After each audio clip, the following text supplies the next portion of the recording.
Hello students, ICT virtual classes में आपका स्वागत है। कैसे हैं आप सब लोग? उम्मीद करती हूँ आप सब लोग अच्छे होंगे और अपनी लाइफ में कुछ बहुत बेहतर कर रहे होंगे। आज हम बात कर रहे हैं क्लास 8 के साइंस की, जिसमें हम मटेरियल चैप्टर पढ़ेंगे। मटेरियल में हमने पिछली क्लासेस में कितनी चीजें पढ़ ली थी?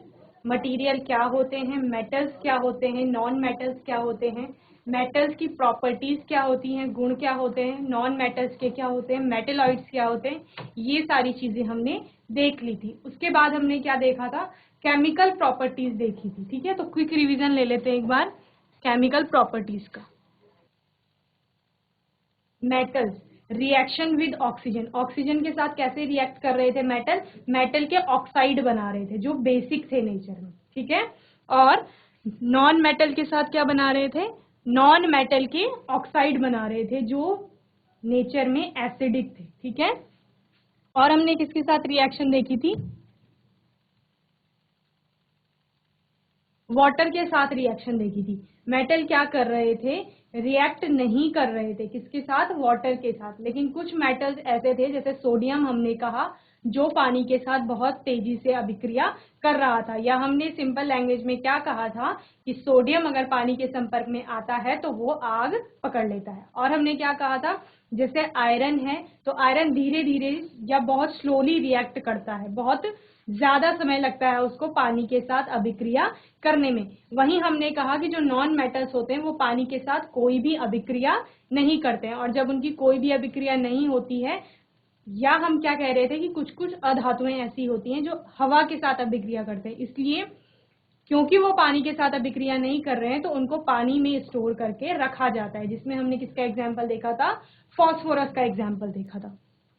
साथ ही इससे पहले जो हमने ऑक्सीजन वाला पढ़ा, इसमें इसमें हमने संक्षारण वाला आयरन का एग्जाम्पल देखा था कि आयरन जब ऑक्सीजन के साथ रिएक्ट करेगा तो धीरे धीरे कोरोडेड हो जाता है या संक्षारित हो जाता है, खराब हो जाता है, जंग लगना जिसे हमने कहा था।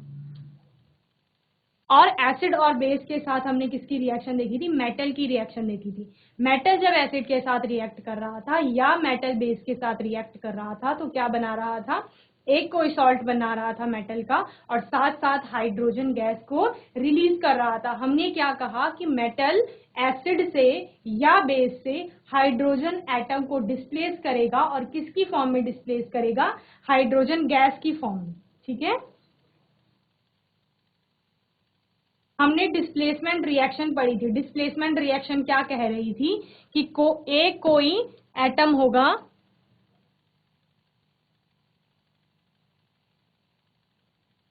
एक कोई एटम होगा जो ज्यादा रिएक्टिव होगा, वो दूसरे कम रिएक्टिव, इसकी तुलना में ये कम रिएक्टिव होगा, इसके सोल्यूशन से इसको डिस्प्लेस करेगा। यानी अगर हम आयरन का एग्जांपल ले रहे हैं कि आयरन कॉपर सल्फेट के सोल्यूशन से कॉपर को, क्या कहा हमने? आयरन कॉपर सल्फेट के सोल्यूशन से कॉपर को डिस्प्लेस करेगा, हटाएगा अलग, और वहां पर खुद आयरन का सल्फेट बना देगा। तो ये कब होगा? जब ये ज्यादा स्ट्रांग होगा तभी तो इसको डिस्प्लेस कर पाएगा, हटा पाएगा। अगर ये इससे कम स्ट्रांग होगा तो नहीं कर पाएगा। तो केमिस्ट्री, यहाँ पर केमिकल लैंग्वेज में हम उसे क्या कहते हैं? रिएक्टिविटी। ये ज्यादा रिएक्टिव है, यानी ये ज्यादा अच्छी तरीके से अभिक्रिया कर रहा है इससे। ठीक है, तो आयरन ज्यादा रिएक्टिव होता है कॉपर से, इसलिए क्या करेगा? कॉपर को हटा देगा उसके सोल्यूशन से, और क्या बना देगा? आयरन का सल्फेट बना देगा। यही डिस्प्लेसमेंट रिएक्शन है।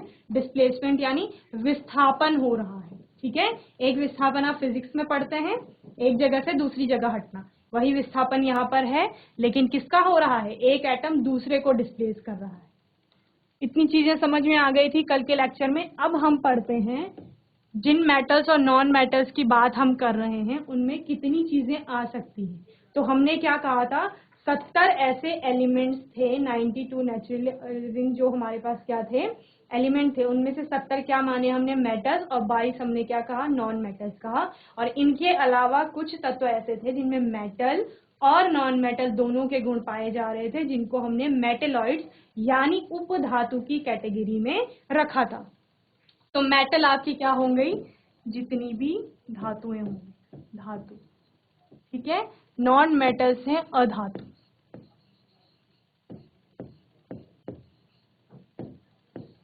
और मेटेलॉइड्स हो गई उपधातु।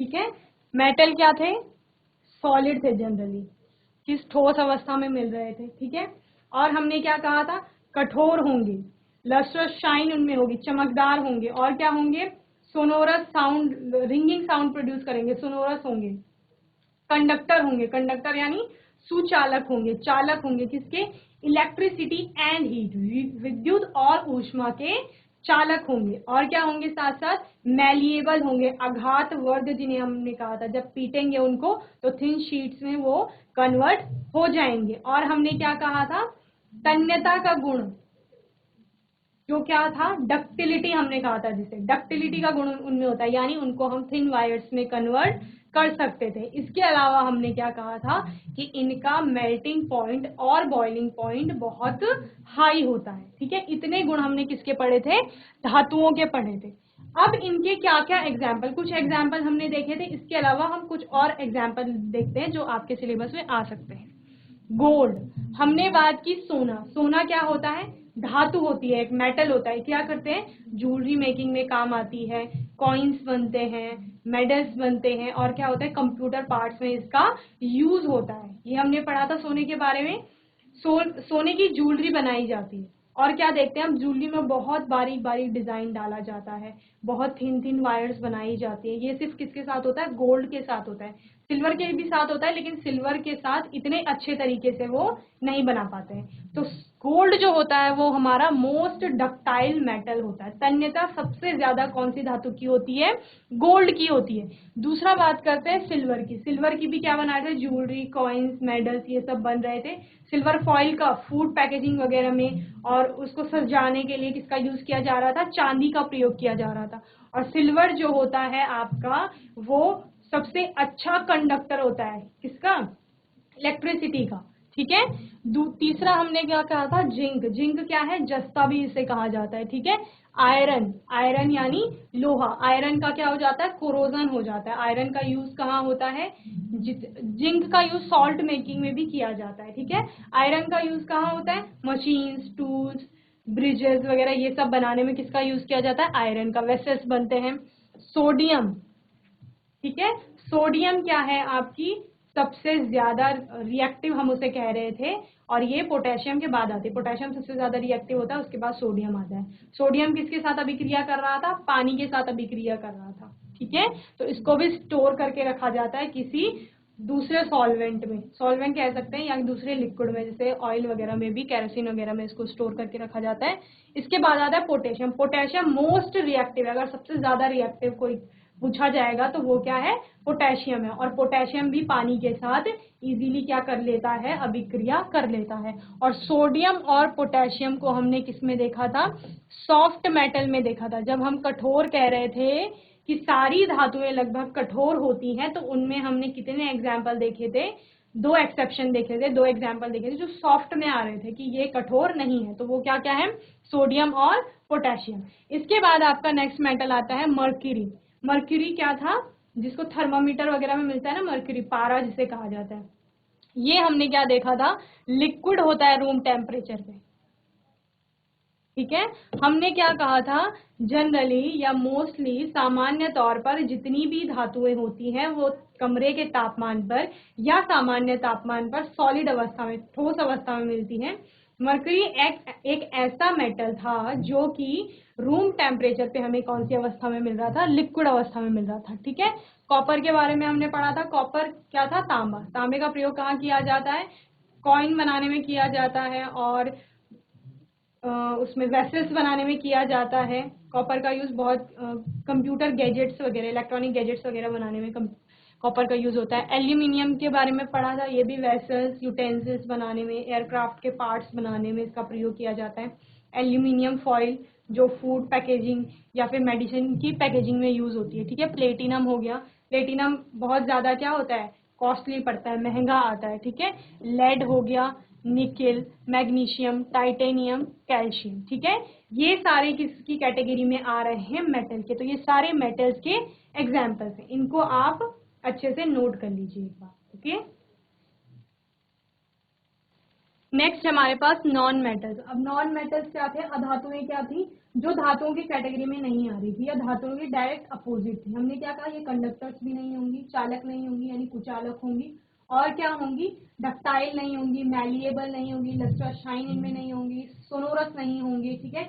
मेल्टिंग और बॉइलिंग पॉइंट जो होगा ये इनका लो होगा। ये सॉलिड के अलावा लिक्विड और गैसेस स्टेज में भी हमें मिलेंगी, और साथ साथ ही हमने क्या कहा था कि ये जनरली सॉफ्ट होंगी, ब्रिटल होंगी। ब्रिटल होंगी यानी भंगुरता का गुण इनमें मिलेगा। अगर इनको पीटा जाएगा तो ये पाउडरी फॉर्म में या इनका चूरा हो जाएगा, ठीक है, पाउडरी फॉर्म में कन्वर्ट हो जाएंगे। तो इनके एग्जाम्पल्स क्या क्या है? Oxygen, phosphorus, carbon, nitrogen, iodine, chlorine, hydrogen, helium, bromine, fluorine, selenium, sulphur.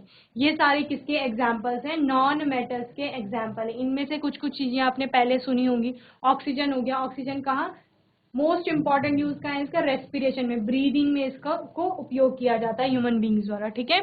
Phosphorus, phosphorus क्या है? जिसको हमने पहले पढ़ा था, कौन से एग्जाम्पल में? जब वाटर के साथ हम नॉन मेटल की अभिक्रिया देख रहे थे, उसमें हमने क्या देखा कि जो फॉस्फोरस है वो एयर के साथ रिएक्ट कर जाता है, वाटर के साथ नहीं करता है, इसलिए इसको वाटर में स्टोर करके रखा जाता है। कार्बन, कार्बन आपका सारी जितनी भी चीजें हैं उनको अगर जलाते हैं तो उसके बाद कार्बन के फॉर्म में कन्वर्ट हो जाता है, ठीक है।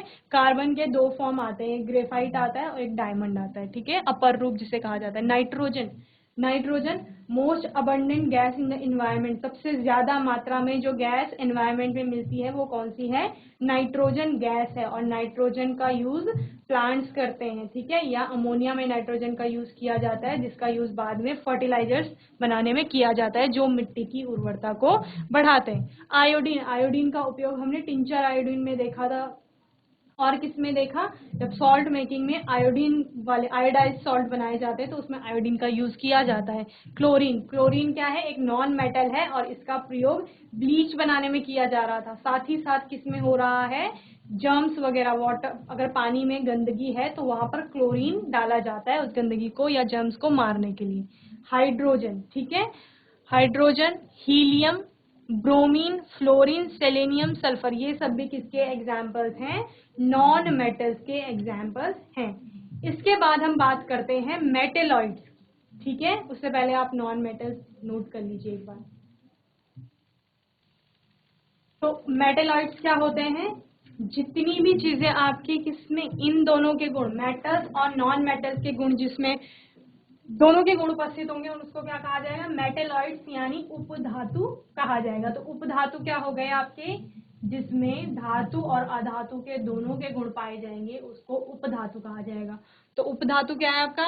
बोरोन हो गया, सिलिकॉन हो गया, और आर्सेनिक हो गया, एंटीमनी, जर्मेनियम और टेल्यूरियम भी आता है, ठीक है। ये सारे किसके उदाहरण हैं? मेटेलॉइड्स के उदाहरण हैं। तो इतनी चीजें आपको समझ में आ गई होंगी। इसके बाद हम इनके कुछ क्वेश्चंस करते हैं, एमसीक्यूज करते हैं, ठीक है। पहला है, which of the following can be beaten into thin sheet? इनमें से कौन सा ऐसा है जिसको थिन शीट में कन्वर्ट किया जाता है? तो थिन शीट में कन्वर्ट करने का मतलब क्या है? मैलिएबल होगा, ठीक है। और मैलिएबल कौन होते हैं? मेटल्स होती हैं मैलिएबल, ठीक है। तो इनमें से कौन सा मेटल है? ऑक्सीजन है? नहीं है। सल्फर है? नहीं है। फॉस्फोरस नहीं है। तो कौन सा है मेटल? जिंक। तो जिंक को क्या किया जा सकता है? थिन शीट में, पतली पतली चादरों में कन्वर्ट किया जा सकता है। इसके अलावा कोई और भी इसमें मेटल का एग्जाम्पल दे सकते हैं आप लोग। यानी जितनी भी मेटल हैं उनको, वो मैलिएबल है इसलिए उनको थिन शीट्स में या पतली चादरों में कन्वर्ट कर सकते हैं। इसी जगह क्वेश्चन ऐसा भी हो सकता था कि इनमें से कौन सा डक्टाइल है, इनमें से कौन सा सोनोरस है, इनमें से कौन सा कंडक्टर है, ठीक है। तो आपको क्या देखना है? आपको जब एग्जाम्पल लर्न होंगे, पता है आपको कि कौन से मेटल्स हैं, कौन से नॉन मेटल है, तो वहां पर आप क्वेश्चन कर लेंगे आराम से। और आपको पता है कि जिंक क्या है? मेटल है, मतलब इसको क्या किया जाता है, क्या किया जा सकता है? थिन शीट में कन्वर्ट किया जा सकता है, यानी ये मैलिएबल होगा। नेक्स्ट क्वेश्चन देखते हैं, which of the following is liquid at room temperature?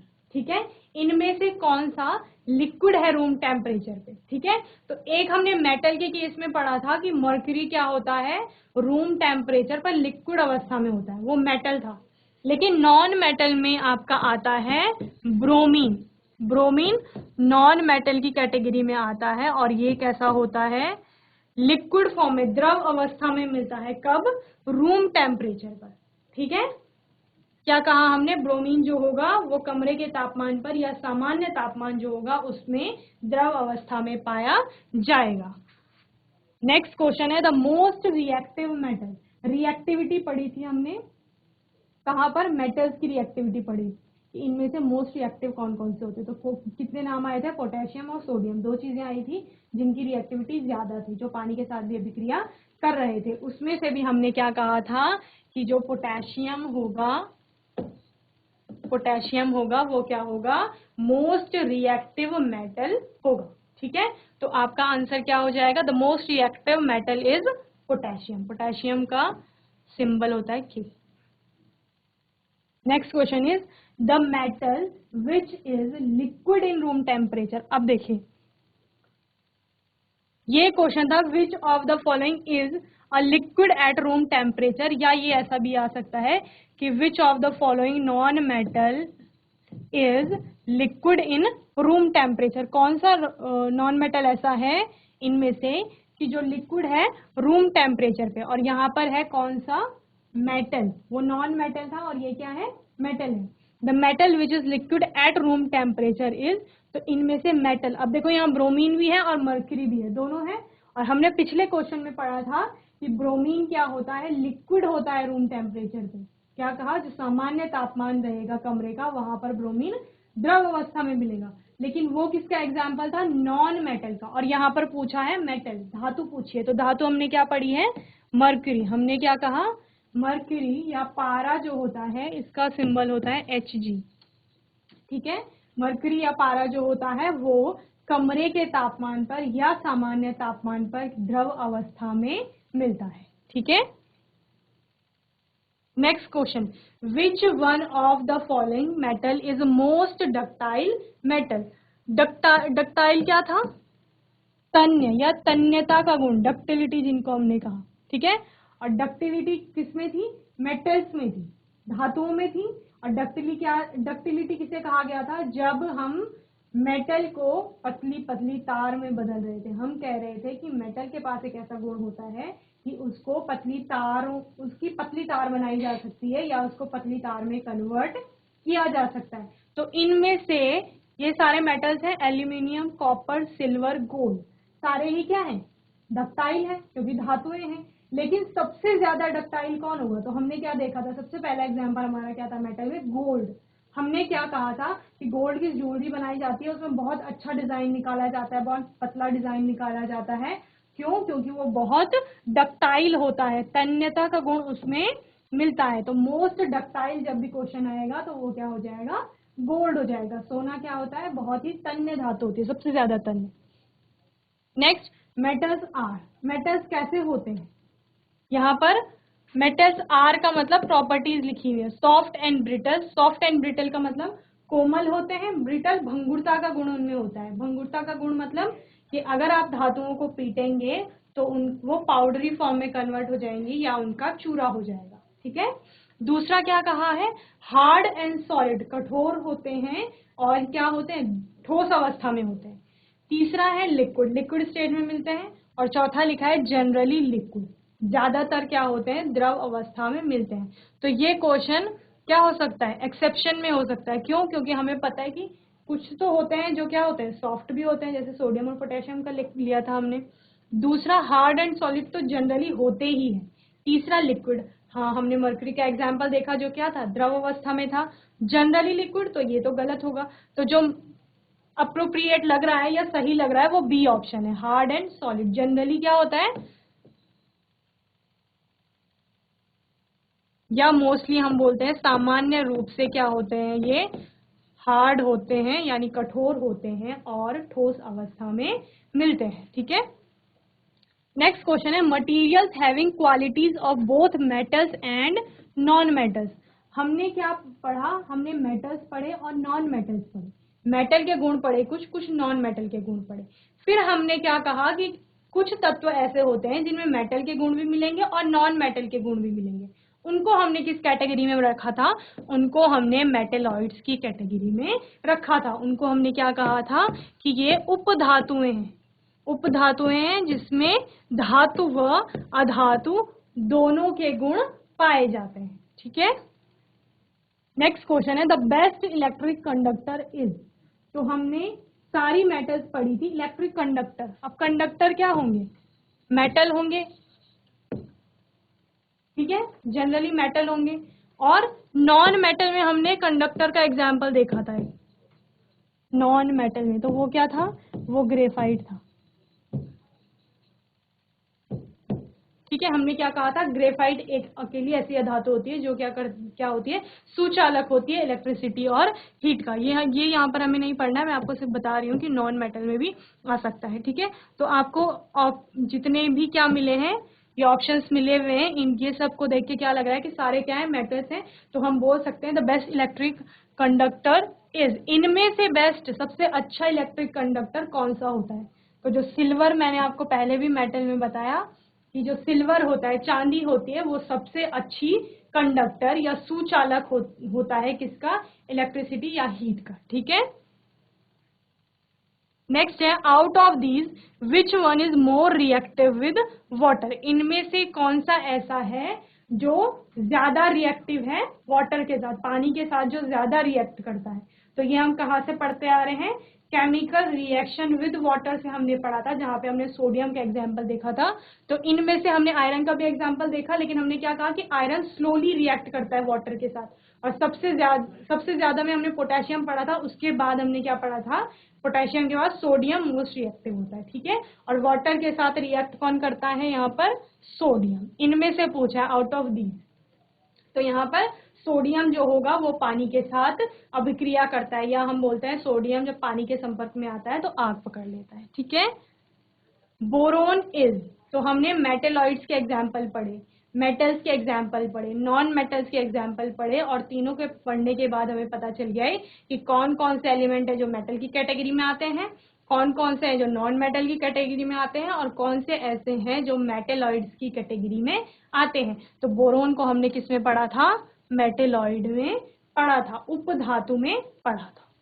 ठीक है, तो आपको आज का सेशन अच्छे से समझ में आया होगा, जिसमें हमने क्या क्या पढ़ा, मेटल्स पढ़ी, नॉन मेटल्स पढ़ी, मेटेलॉइड्स पढ़ी, तीनों के हमने एक साथ गुण भी देखे और एग्जाम्पल्स भी देखे, साथ साथ हमने कुछ क्वेश्चंस करे। ठीक है, और अच्छे से मेटल, नॉन मेटल और मेटेलॉइड को समझा। नेक्स्ट सेशन में हम आगे इसकी एक्सरसाइज करेंगे और इसको पढ़ेंगे। होपफुली आज का सेशन आपको अच्छे से समझ में आया होगा। आईसीटी वर्चुअल क्लासेस से जुड़ने के लिए धन्यवाद।